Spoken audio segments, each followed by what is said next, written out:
Ang garden man, tagahalo man. Ha!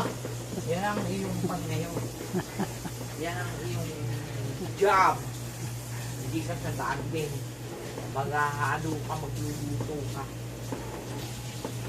Sa April ka pa mag-garden.